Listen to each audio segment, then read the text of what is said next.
सभी भक्तों को जय बाबा की। एक बार फिर मैं आप सभी भक्तों के समक्ष उपस्थित हुआ हूँ भक्ति सागर पंचद्वार बराड़ा धाम चैनल के माध्यम से। अब तक हमने अनेकों वीडियो बनाई पूजा से संबंधित, भक्ति से संबंधित, कि हमें स्वयं की भक्ति किस प्रकार करनी चाहिए और कैसे करनी चाहिए, और अनिवार्य है अगर हमारे जीवन में कुछ ज़्यादा ही उथल पुथल चल रहा है तो उस वक्त हम किस प्रकार की भक्ति करें। लेकिन आज आपको कुछ नए विचार देने जा रहा हूं मैं अपनी तरफ से, जो मेरी सोच है और जिस प्रक्रिया से मैंने अपना आत्मज्ञान प्राप्त किया, वही प्रक्रिया आज मैं आप लोगों को बताना चाहता हूं कि अगर इस प्रक्रिया से आप आत्मज्ञान को पाना चाहते हो, अपनी आत्मशक्ति को जागृत करना चाहते हो, तो बहुत ही आसान होगा। और आत्मशक्ति तब ही जागृत होती है जब हम पूजा पाठ भक्ति करते हैं। अगर आप चाहते हैं कि हम ईश्वर को ना माने, भगवान को ना माने, गुरु का कोई महत्व ना समझें, तो हम अपनी आत्मशक्ति को जागृत कर लें और अपना स्वयं का आत्मज्ञान प्राप्त करें, तो ये संभव नहीं होता है। ये इसीलिए संभव नहीं होता है कि आत्मज्ञान हमें मिलता कहां से है। जब आत्मा ही परमात्मा के पास से आई है, जब परमात्मा से आत्मा की तार जुड़ेगी, हमारा कोई संबंध होगा, तब ही हमें आत्मज्ञान मिलेगा। और आत्मज्ञान जो होता है वो एक सत्य होता है, सत्य पर आधारित होता है, जिंदगी को कुछ सीख देने वाला होता है। हमारे जीवन में किसी न किसी प्रकार का आत्मज्ञान काम आता है। इसीलिए अपना स्वयं का आत्मज्ञान बहुत ही आवश्यक है। जब तक हमें ये नहीं पता होगा कि हमारे क्या कर्म हैं, हमारे जीवन में क्यों ये कठिनाइयां क्यों आ रही हैं, तब तक आप अपनी कठिनाइयों से, अपनी परेशानियों से बाहर भी नहीं निकल सकते हो। तब ही आप दूसरों पर आश्रित होते हो, जब आपके जीवन में कठिनाइयां होती हैं और जब आपका अपना स्वयं का आत्मज्ञान नहीं होता है।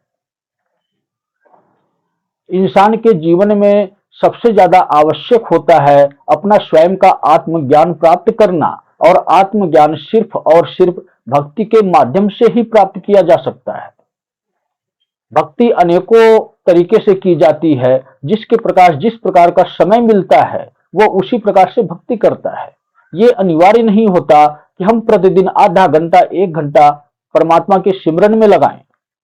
लेकिन हाँ, कोशिश करनी चाहिए कि हम जिस प्रकार अपने जीवन की शैली जीते हुए अन्य कार्य करते हैं, उसी प्रकार अगर हमने ये सोच रखी है कि हाँ ये अनिवार्य है, भगवान के नाम का कुछ समय, कुछ पल अवश्य देना चाहिए, ये हमारे कल्याण के लिए होता है, तो अवश्य उसी प्रकार जैसे आप अन्य जरूरी कार्य करते हो, उसी प्रकार प्रतिदिन आप भक्ति भी करोगे। और प्रतिदिन भक्ति करोगे तो आत्मज्ञान अपने आप ही आना शुरू हो जाएगा।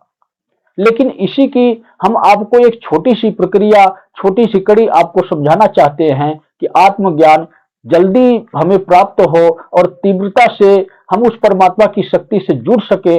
ऐसा क्या करना चाहिए हमें? जिस प्रकार हमने आपको बताया है कि प्रतिदिन इस कलयुग में शिवलिंग पर जल चढ़ाना है और शिव माला का जाप करना है। अगर आप शिव माला का जाप नहीं करते हैं तो मानसिक जाप आप करते रहें सारा दिन, जब भी आपके पास टाइम हो। और महीने में एक यज्ञ करना है शिव के नाम का। यज्ञ तो आपको महीने में एक बार करना है, लेकिन जिस प्रकार आप पूजा पाठ भक्ति करते हो प्रतिदिन सुबह और शाम, तो आप इसमें से एक टाइम निर्धारित करें जो शांत माहौल हो, चहल पहल ज्यादा घर में ना हो, शोर शराबा ज्यादा घर में ना हो। वो टाइम आप निर्धारित करें। पूजा पाठ भक्ति करने के बाद कम से कम 5 मिनट तक आप अपने आप को, अपने शरीर को स्थिर करें एक अवस्था में। और अवस्था आपकी कोई भी हो सकती है, चाहे आप योगासन की अवस्था ले सकते हैं या अन्य किसी भी अवस्था में आप हो सकते हैं। ध्यान के लिए, आत्मज्ञान पाने के लिए, अपनी आत्मशक्ति को जागृत करने के लिए एक अवस्था लेना अनिवार्य होता है। उस अवस्था में शरीर को बिल्कुल ढीला छोड़ें और उस आत्मशक्ति को जागृत करने के लिए सिर्फ ओम शब्द का उच्चारण करें और मानसिक उच्चारण करें। कहने का तात्पर्य मेरा यह है कि ओम का जो उच्चारण करेंगे आप, इसकी ध्वनि बाहर नहीं आनी चाहिए, आपके अंतर मन में गूंजनी चाहिए। हमारा अंतर मन ही विकसित होता है, हमारा अंतर मन ही भ्रमण करता है इस दुनिया में। जब हम ओम का उच्चारण आंतरिक मन से करेंगे तो आंतरिक शक्तियों को जागृत करता है। वो किस प्रकार करता है ये मैं आपको समझाना चाहता हूं। लगभग 10-12 मिनट के बाद ऐसा समय आता है कि ओम के उच्चारण की शक्ति से जो ओम है ये संपूर्ण ब्रह्मांड का मालिक है और ओम ही शिव का प्रतीक है। इसलिए ओम का जब भी कोई व्यक्ति उच्चारण करता है आंतरिक भावना से, आंतरिक मन से, तो जो हृदय से आवाज निकलती है सबसे पहले हमारी मस्तिष्क में टक्कर मारती है। ये ध्वनि आप लोग ये अच्छी तरह जानते हो कि हमारे शरीर की जितनी भी प्रक्रिया होती है, जितने भी अंग होते हैं, सब इस मस्तिष्क से जुड़े होते हैं। जब हमारे मस्तिष्क में, हमारे दिमाग में कोई ख्याल आता है, कोई विचार आता है, तो हमारे शरीर के अंग उसी प्रकार से कार्य करते हैं। इसी प्रकार ये ओम की ध्वनि है। जब हमारे अंतर आत्मा से, हमारे हृदय से ओम का स्वर निकलता है, ये गूंजता है पूरे शरीर में और इसको कहीं भी निकलने की जगह नहीं मिलती है। तब ये सीधा ऊंचाइयों की तरफ चढ़ना शुरू करता है और जब ऊंचाइयों में चढ़ता है तो हमारे मस्तिष्क में पहुंचता है, हमारे दिमाग में पहुंचता है। वहां पर जाकर टकराव होता है। वहां टकराव होने के बाद सारी इंद्रियां हमारी जागृत होती हैं और जब तक हमारी इंद्रियां नहीं जागृत होंगी तब तक हम आत्मशक्ति को नहीं जागृत कर सकते। जब हमारी इंद्रियां जागृत होती है तो इसकी एनर्जी से हमारी आत्मा हिलती है, कांपती है। और जब हमारी आत्मा हिलती कांपती है, अंदर से घबराती है, इसके बाद घोर अंधेरा छा जाता है। जब अंधेरा छाता है इसके बाद एक प्रकाशनुमा शक्ति आभास होती है। जब वो प्रकाशनुमा शक्ति आभास होती है तब हमारी आत्मा शांत होती है और जब हमारी आत्मा शांत होती है तब ही संभव होता है कि हमारी आत्मशक्ति जागृत हो सके। और ये प्रक्रिया बताने का तात्पर्य ये नहीं है कि आज आप इस प्रकार से किए तो कल को ही आपकी आत्मशक्ति जागृत हो जाएगी, कल को ही आपका ध्यान लगना शुरू हो जाएगा, कल को ही आप ज्ञान प्राप्त कर लोगे। ये एक प्रैक्टिस होती है, ये एक अभ्यास होता है। जिस प्रकार हम किसी कार्य को सीखने के लिए प्रतिदिन अभ्यास करते हैं, उसको सीखते हैं और एक दिन ऐसा आता है कि हम उस कार्य में निपुण हो जाते हैं, इसी प्रकार की एक ये भक्ति भी है। अपनी आत्मशक्ति को जागृत करने के लिए कम से कम 5-7 मिनट का समय आप अवश्य दें। अगर आपके पास समय है, आपका ध्यान लग रहा है, आप उस दुनिया में प्रवेश कर रहे हो, अध्यात्म की दुनिया में प्रवेश कर रहे हो, तो आप इस समय सीमा को बढ़ाएं, 15-20 मिनट तक पहुंचाएं। एक समय ऐसा आएगा कि आप स्वयं की शक्तियों को जागृत कर पाओगे। उस प्रकाशनुमा शक्ति से आत्मा को एनर्जी मिलेगी और जब एनर्जी मिलेगी तो आपकी आत्मशक्ति प्रबल होगी, शक्तिशाली होगी।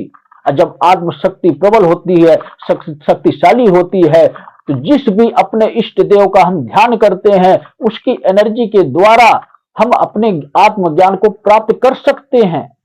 हम अपने बारे में जान सकते हैं, हम अपने किए हुए कर्मों के बारे में जान सकते हैं, या अन्य संसार में कोई भी प्रक्रिया हो रही है उसका भी हमें संकेत मिल सकता है, हमें आभास हो सकता है।